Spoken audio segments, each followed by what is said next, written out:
Hi everyone, this is Ari May here, and I am here for episode 5, part 2 of Truth and Life Changes from Transgender.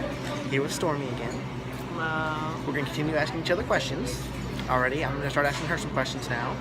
The first question I have for you is, how did you come along the term of transgender? Like, how did you find the term, and when did you finally come to terms and say, like, okay, I know I'm trans, and how did you come along the terms? Like, how do you mentally prepare yourself and do soul searching and whatnot? Just, yeah. Okay, so, the term transgender, I first heard it on YouTube. I would watch Gigi Gorgeous, and I love her to death, definitely. She's an awesome person, she's a beautiful human being, and that's how I came to know what the term transgender was. I always knew that I was different, and like ever since I was little, and I guess as soon as I learned what the term transgender meant, I kind of questioned, and I thought, hey, maybe I'm transgender. And the questioning kind of started about a year or two ago, and just ever since I've been doing soul searching and trying to figure out what really makes me sad and why I am so sad. So then I was like, hey, yes, I'm transgender. It's a proud thing to be. Exactly. Definitely. What about you?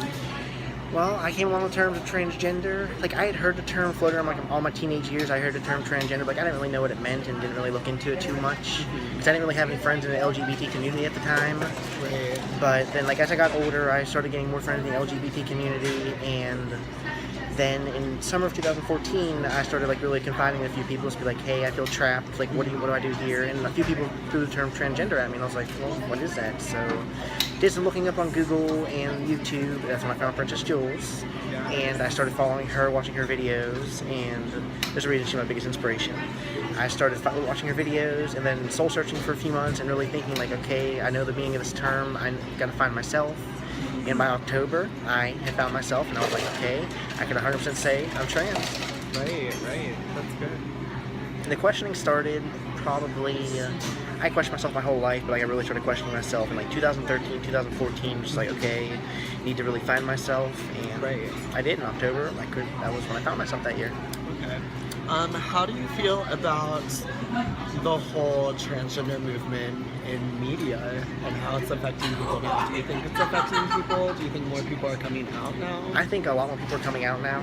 Like, the funny thing was last year, like, a lot of people say, like, I don't really know. Like, a few of my friends, like, always threw jokes at me, like, me and Caitlin came out, like, 2 days apart. Right. It was, like, 2 days apart last year, like, when I sat down, my mom down, sat my brother down, told my friends and whatnot. They already knew, but, like, so, anyways, yeah, I think it's affecting a lot of people. I think it's really starting to really make a movement, and people are really starting to see trans as, we are people. We're no different than anyone else. We were born, so we can't help we were born different. It's not like we were born that, hey, we don't want that part, you can remove that. We can't really know how it works, so. Yeah, I think it's really having a big impact on media, and last year when gay marriage became legal, and I think that was a huge step for the whole LGBT community, not just transgender community, or just, yeah. True. Alrighty, my next question for you is, how did you prepare yourself for it? Like, I know it's one of the hardest things to prepare yourself and tell your family, and that was my biggest fear, telling my family and friends, afraid of losing people, obviously. Right. How do you mentally prepare yourself for all that, and like, how do you tell them? Well, I came out to them as being gay, and that was the biggest part, that was the hardest part, because they were so Christian, and I guess just over time they came to accept me, and as soon as they fully accepted me for being gay, I kind of just came out as trans. But I guess the way that I came out, I kind of told them just about me doing drag and how like I really liked to dress up like a girl and perform, and like how it just made me feel great and happy. And then I just told them one day to keep calling me Stormi and use she, and I kind of just gradually came out to them. It was pretty nice. That's awesome. Yes. Awesome.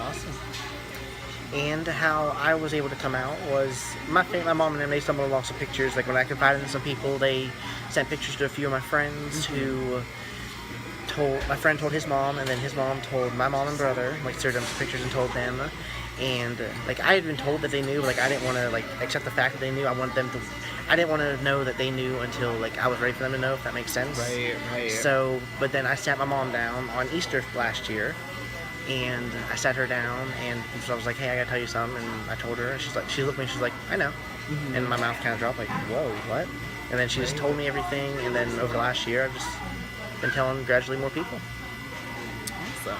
Alrighty, next question you have for, well, actually, you have a question for me? No. Alrighty, next question I have for you is, how do you get your hair so long? The truth is, I use extensions. So, let me find my real hair I never would have been able to guess. Yes. So this is my real hair. This is how long it is. It's longer than mine. You already know this is all a wig, and I wish it was my real hair. I started letting my hair grow out in December. I knew from a long time I needed to let my hair grow out, but I have such curly hair, I was like, I do not want to let my hair grow out yet, I don't want curly hair.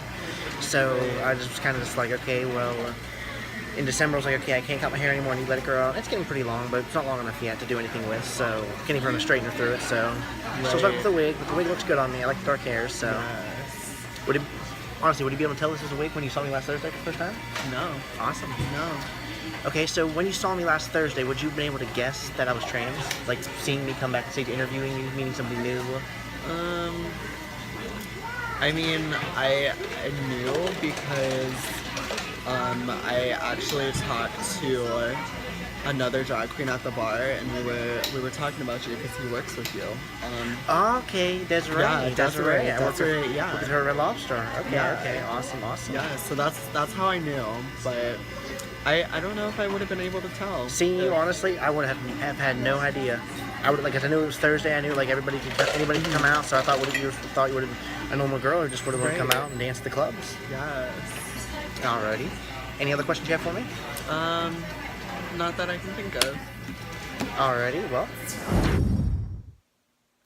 Hello, my Mayflowers. It's Ari May here, as you already know. I hope you've enjoyed these last two episodes of Truth and Life Changes to Come Out Transgender, Stormi Dae Edition.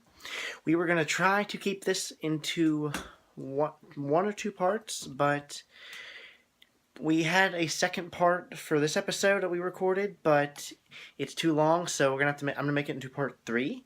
So I hope you all enjoyed, and I hope you all stick around for episode 3, the finale of this little continued parts of this episode. I had so much fun recording this with Stormi. So yeah, you'll see much more from my channel. Alrighty, well, stick around.